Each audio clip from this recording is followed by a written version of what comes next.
Well, Paul Butler has been also somebody who has been so far really intensely involved in your musical. Yes. Can you recall maybe the first reaction that he gave to stuff that you sent him? Yeah. He came to an early gig and listened to it, and I think he liked it. You know, I think he liked the raw qualities of it and thought that something could come from it. I know he liked the voice and the singing. That's I think what brought him to the music. And he liked the rhythm and stuff of it, so he managed to bring that out. How many people did you send your early maybe demo recordings to maybe see if they would like to work with you? Actually, only really Paul. I mean, I sent another early demo, so it's like two people really. Another guy before I even thought I'd be making an album ages ago, and through him I got to record a few demos, and then on those demos I've met Paul. So not that many, which is handy for me because I think it would have scared me a bit having to go from place to place. I think I would have probably stopped, but so luckily for me, just not many, mainly Paul.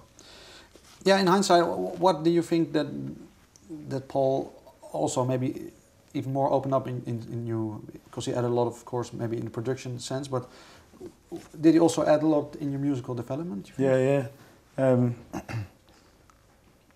I got to play like more instruments, got to go back to playing a bit more like electric guitar, which I'd put away for a while since dropping out of uni, and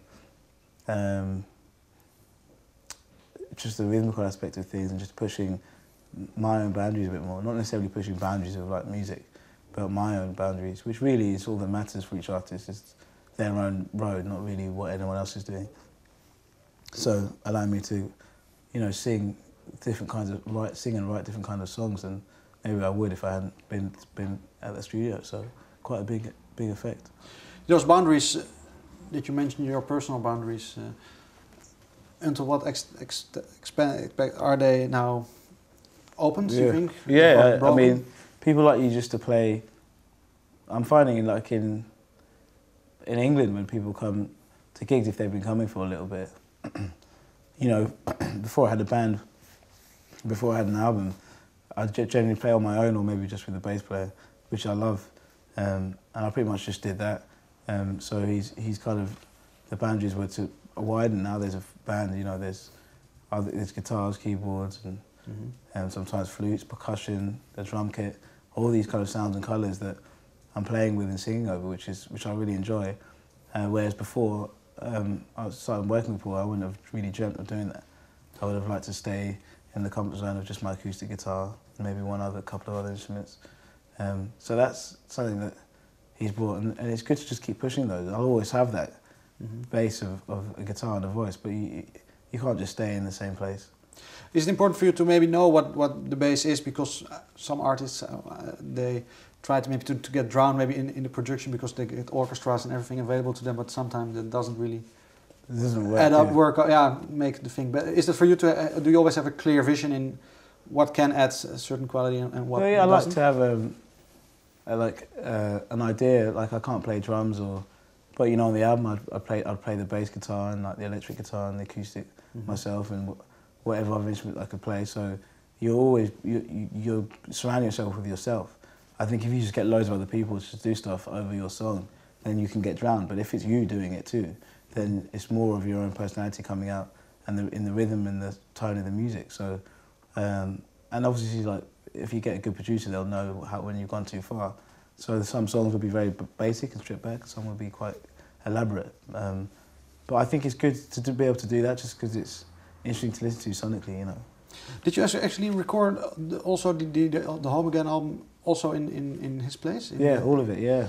Can you recall what kind of place is it? Because it's in White, Isle of Wight? Isle of Wight, yeah. What do you find there maybe that you couldn't find somewhere else? Oh, what does it make special?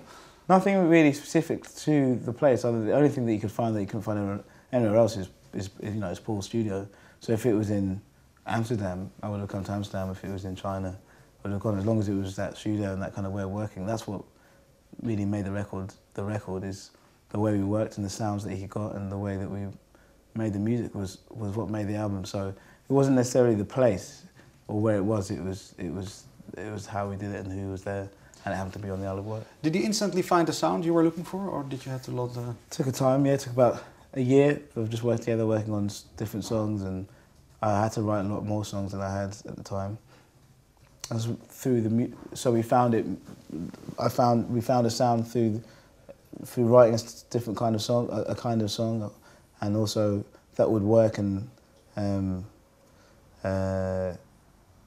relate with the way Paul produced, and a lot of that was to do with the rhythm.